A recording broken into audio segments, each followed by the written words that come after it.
अंधेरी रात, आसमान में आधा चांद, हवा में एक अजीब सी खामोशी। और उस खामोशी के बीच एक लड़की खड़ी थी। उसकी आंखों में आग थी और दिल में तूफान। वो थी अग्निजन्मा, एक ऐसी शक्ति जिसे खुद अपने होने का कारण नहीं पता था, पर किस्मत उसे बहुत जल्द सब बताने वाली थी। कभी कभी जिंदगी हमें वहां ले जाती है जहां हम जाना नहीं चाहते, लेकिन वही रास्ता हमें वो बना देता है जो बनने के लिए हम पैदा हुए हैं। कहानी अग्निजन्मा आर्या की। नदी के किनारे छोटा सा विहान डर से कांप रहा था। आर्या, आर्या बचाओ! उसकी आंखों में आंसू थे और सामने खड़े थे 5 लड़के, लेकिन वो इंसान कम और राक्षस ज्यादा लग रहे थे। एक ने हंसते हुए कहा, आज देखता हूं तुम्हारी बहन तुम्हें कैसे बचाती है। उसने उंगली घुमाई और विहान हवा में उड़ गया। मुझे नीचे उतारो, मुझे डर लग रहा है। विहान रो पड़ा। अचानक हवा तेज हो गई, पेड़ हिलने लगे और अगले ही पल लाल बिजली सी चमक गिरी। वो थी आर्या। उसकी आंखों में गुस्सा था। अगर हिम्मत है तो अब मुझसे लड़ो। एक लड़के ने खंजर फेंका, लेकिन आर्या मुस्कुराई। उसने उंगली घुमाई, खंजर हवा में रुक गया और वापस उसी लड़के की तरफ चला गया। ये कैसे? डर उनके चेहरों पर साफ दिख रहा था। आर्या ने हाथ उठाया, लाठियां हवा में उड़ने लगीं और धड़ाम धड़ाम, एक एक करके सब गिरने लगे। कुछ ही सेकंड में सब खत्म। दीदी, तुम सबसे बेस्ट हो, विहान खुश होकर बोला। आर्या मुस्कुराई। फिर कोई परेशान करे तो नाम बता देना। दोनों हंसते हुए घर की ओर चल पड़े। जैसे ही आर्या घर पहुंची, आर्या, सरिका। सरिका आर्या की मां गुस्से में खड़ी थी। तुम अपनी शक्तियों का गलत इस्तेमाल कब बंद करोगी? आर्या मुस्कुराते हुए, मैंने सिर्फ उन्हें सबक सिखाया। सरिका अचानक बोली, अगली पूर्णिमा को तुम्हारी शादी राजकुमार वीर से है। आर्या चौंक गई। क्या? मैं सिर्फ 15 साल की हूं। उसकी आंखों में गुस्सा था। मैं शादी नहीं करूंगी। मैं आजाद रहना चाहती हूं। मैं आसमान छूना चाहती हूं। मैं कैद नहीं होना चाहती। उसकी आवाज में दर्द था। आर्या घर से भागती हुई पहुंची। अग्निपुर का महल जहां राजकुमार वीर तलवार चला रहा था। तेज, सटीक, खतरनाक। आर्या ने पत्थर उठाए और हमला किया, लेकिन वीर में तुरंत सुरक्षा कवच बना लिया। दोनों की आंखें मिली और कुछ बदल गया। उसे रात आर्या अकेली पहाड़ पर बैठी थी। मैं क्या करूं? तभी आवाज आई, तुम अकेली नहीं हो। आर्या मुड़ी और चौंक गई। निशा, तुम? अचानक जमीन हिलने लगी। हजारों सांप घर की ओर बढ़ रहे थे। मां! आर्या दौड़ी। सांप चारों ओर, मौत करीब। लेकिन आर्या ने आंखें बंद की। आग भड़क उठी। वज्र कवच, बिजली जैसी ऊर्जा फैली और सभी सांप राख बन गए। सरिका बोली, तुम आम नहीं हो, तुम अग्नि की संतान हो। तुम्हारा जन्म एक उद्देश्य के लिए हुआ है। आर्या स्तब्ध थी। मैं कौन हूं? और दूर खड़ी निशा मुस्कुरा रही थी। अब असली खेल शुरू होगा। कभी कभी भगवान हमें साधारण नहीं बनाते, क्योंकि हमारी कहानी भी साधारण नहीं होती। और जब तुम्हें अपनी असली ताकत का पता चलता है, तब पूरी दुनिया तुम्हारे खिलाफ खड़ी हो जाती है। रात गहरी थी, हवा ठंडी, और पहाड़ी पर खड़ी थी आर्या। उसके सामने धीरे धीरे कदम बढ़ाती हुई। निशा, तो तुम ही हो जो मेरा पीछा कर रही थी? आर्या ने तीखी नजर से पूछा। निशा मुस्कुराई, पर वो मुस्कान सर्द थी। पीछा नहीं, नजर रख रही थी। क्यों? आर्या ने सवाल किया। निशा ने धीरे से कहा, क्योंकि तुम खतरा हो। ये सुनकर आर्या की आंखें सिकुड़ गईं। खतरा? मैं? निशा, तुम खुद नहीं जानती तुम क्या हो।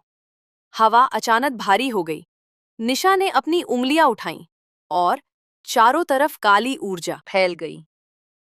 13 साल पहले एक प्रलय आई थी जिसने पूरे अग्निपुर को खत्म कर दिया होता। आर्या ध्यान से सुन रही थी और उस प्रलय की वजह निशा ने सीधा उसकी आंखों में देखा। तुम थी। झूठ! आर्या चिल्लाई। मैंने कुछ नहीं किया। निशा, तुम्हें याद नहीं क्योंकि तुम तब बच्ची थी, लेकिन तुम्हारी शक्तियों ने सब कुछ जला दिया था। आर्या के दिमाग में अजीब अजीब दृश्य चमकने लगे। आग, चीखें, तबाही। बस! आर्या चिल्लाई। उसके चारों ओर आग भड़क उठी। मैं ऐसा नहीं कर सकती। लेकिन उसकी शक्ति नियंत्रण से बाहर जा रही थी। पेड़ जलने लगे, जमीन फटने लगी। निशा शांत खड़ी थी। फिर उसने कहा, देखा, यही असली तुम हो। अचानक उसकी आंखें काली हो गईं और उसके पीछे एक विशाल काली छाया उभरी। मैं यहां तुम्हें रोकने आई हूं, तो कोशिश करके देख लो, आर्या ने गुस्से में कहा और हमला किया। आग के गोले, तेज रफ्तार, जमीन हिल गई। निशा ने हाथ उठाया। काली ऊर्जा ने आग को रोक लिया। तुम्हें लड़ना नहीं आता, आर्या। निशा, तुम सिर्फ ताकत हो, मैं नियंत्रण हूं। उसने उंगली घुमाई और आर्या के सामने भयानक दृश्य आने लगे। उसका घर जल रहा था। उसकी मां चिल्ला रही थी। विहान मर रहा था। नहीं! आर्या टूटने लगी। आर्या घुटनों पर गिर गई। मैं ये नहीं हूं। उसकी आंखों से आंसू बह रहे थे। मैं किसी को नुकसान नहीं पहुंचाना चाहती। अचानक उसके गले का सफेद मनका चमकने लगा। एक आवाज आई, तुम डर नहीं, शक्ति हो। आर्या ने आंखें बंद की, गहरी सांस ली और धीरे धीरे आग शांत होने लगी। आर्या खड़ी हुई। अब उसकी आंखों में गुस्सा नहीं, संतुलन था। अब मेरी बारी। उसने हाथ उठाया और नियंत्रित अग्नि हमला। निशा पीछे हट गई। पहली बार उसके चेहरे पर हैरानी थी। निशा मुस्कुराई। इम्प्रेसिव, लेकिन ये सिर्फ शुरुआत है। असली दुश्मन मैं नहीं हूं। आर्या, तो कौन है? निशा ने आसमान की ओर देखा। वो जो तुम्हें बनाकर पछता रहा है। अचानक आसमान काला हो गया। बिजली कड़की और एक भारी आवाज गूंजी। अग्नि जन्मा चुकी है। आर्या सिहर गई। निशा धीरे से बोली, अब वो तुम्हें ढूंढेगा और इस बार कोई नहीं बचेगा। आर्या ने पूछा, कौन? निशा की आंखों में डर था। अंधकार का स्वामी, अंधकार शिखर। निशा जा चुकी थी, लेकिन उसके शब्द अब भी हवा में गूंज रहे थे। अंधकार का स्वामी। आर्या चुप खड़ी थी। उसका दिल तेजी से धड़क रहा था। ये सब क्या है? सुबह आर्या घर लौटी। सरिका और विहान उसकी राह देख रहे थे। कहाँ थी तुम? सरिका ने चिंता से पूछा। आर्या कुछ पल चुप रही, फिर बोली, माँ, मैं सच जानना चाहती हूँ। सरिका की आंखें बदल गईं। वो समझ गईं। तुम मुझसे मिल चुकी हो, निशा। आर्या चौंक गई। आपको कैसे पता? सरिका, क्योंकि वो कभी हमारी अपनी थी।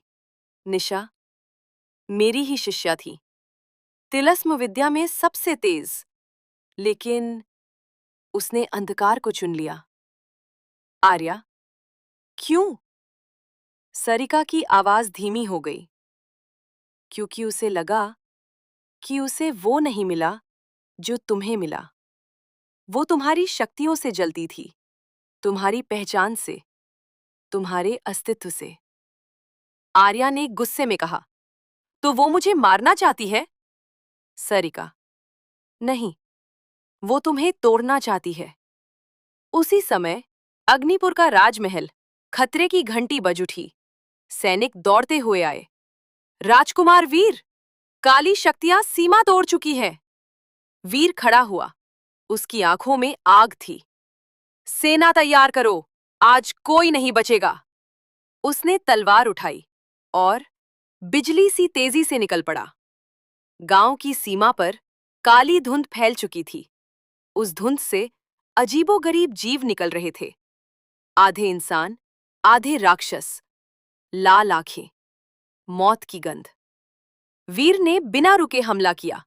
एक बार, दो बार, हर वार में ताकत, हर कदम में आत्मविश्वास। दुश्मन गिरते गए, लेकिन वो खत्म नहीं हो रहे थे। दूर खड़ी आर्या ये सब देख रही थी। उसका दिल कह रहा था, भाग जाओ, लेकिन उसकी आत्मा चिल्ला रही थी, लड़ो। उसने आंखें बंद की। मैं डर नहीं हूं, मैं शक्ति हूं। और वो युद्ध की ओर दौड़ पड़ी। आर्या और वीर आमने सामने आए। कुछ पल दोनों ने एक दूसरे को देखा, फिर बिना कुछ कहे दोनों साथ लड़ने लगे। वीर की तलवार, आर्या की आग, एकदम परफेक्ट तालमेल। जब भी वीर वार करता, आर्या आग से रास्ता साफ करती। जब भी आर्या घिरती, वीर ढाल बन जाता। पूरा मैदान चमक उठा। अचानक सब कुछ रुक गया। हवा ठंडी हो गई और काली धुंध के बीच एक विशाल परछाई उभरी। जलती हुई आंखें, डरावनी मुस्कान, अग्नि जन्मा। उसकी आवाज गूंज उठी। वीर चिल्लाया, पीछे हटो आर्या। लेकिन देर हो चुकी थी। वो परछाई बोली, मैं हूं कालवेत, अंधकार का स्वामी। आर्या का दिल धड़क उठा। आर्या ने हमला किया। आग का तूफान। लेकिन कालवेत ने सिर्फ हाथ उठाया और पूरी आग गायब, जैसे कुछ था ही नहीं। आर्या पीछे हट गई। ये कैसे? वीर भी पहली बार डर गया। कालवेत मुस्कुराया, तुम अभी कमजोर हो, लेकिन तुम्हारे अंदर वो है जो मुझे चाहिए। आर्या, क्या? कालवेत, तुम्हारी आग अचानक। कालवेत गायब हो गया, लेकिन जाते जाते वो बोला, मैं वापस आऊंगा और इस बार तुम्हें ले जाऊंगा।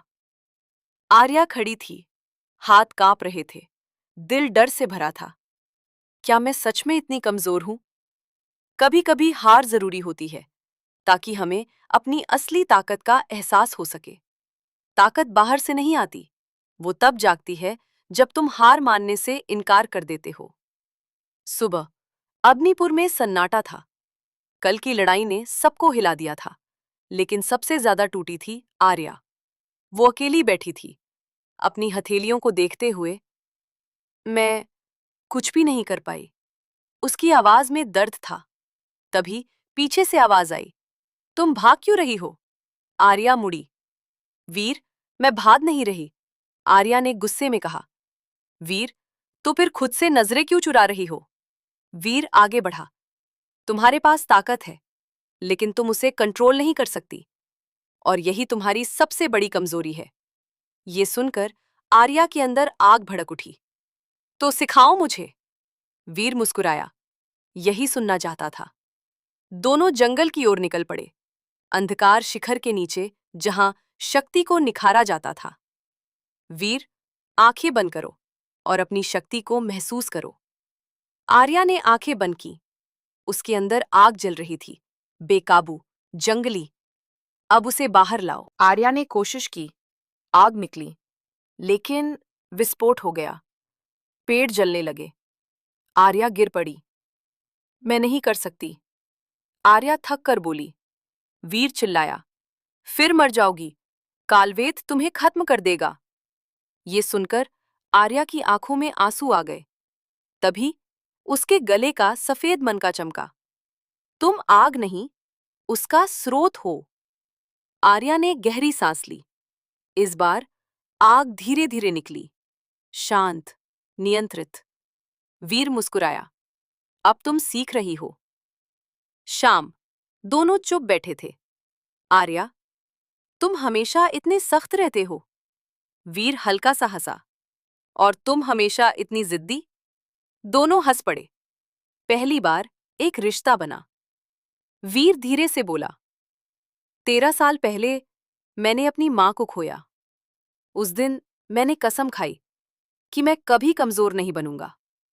आर्या चुप हो गई। मैं भी अपने पापा को खो चुकी हूं। दोनों के बीच एक अनकहा दर्द जुड़ गया। दूर पेड़ों के पीछे निशा खड़ी थी। वो सब देख रही थी। उसकी आंखों में जलन थी। तो ये है तुम्हारी ताकत। अचानक जमीन फिर कांपी। एक गहरी दरार खुली और उसमें से काली ऊर्जा निकलने लगी। आसमान गूंज उठा। अग्नि जन्मा। तुम्हारी ट्रेनिंग खत्म होने से पहले मैं वापस आ जाऊंगा। आर्या डर गई। वीर, हमारे पास समय कम है। तुम्हें अपनी असली शक्ति जगानी होगी। आर्या, कैसे? वीर, तुम्हें अपने डर का सामना करना होगा। वीर ने कहा, कल हम वहां जाएंगे जहां से तुम्हारी कहानी शुरू हुई थी, तिलस्म विद्यापीठ। आर्या सिहर गई। वहीं जहां प्रलय हुआ था। जब तुम अपने डर का सामना करते हो, तभी तुम अपने असली रूप में जन्म लेते हो। क्या है तिलिस्मी विद्यापीठ का रहस्य? क्या है आर्य का पास्ट रिवील? क्या है निशा का असली खेल? क्या होगा जब कालवेद की वापसी होगी? ये सब जानने के लिए हमारे साथ जुड़े रहिए और हमारे चैनल को सब्सक्राइब कीजिए ताकि आगे का भाग आपको सबसे पहले मिल सके।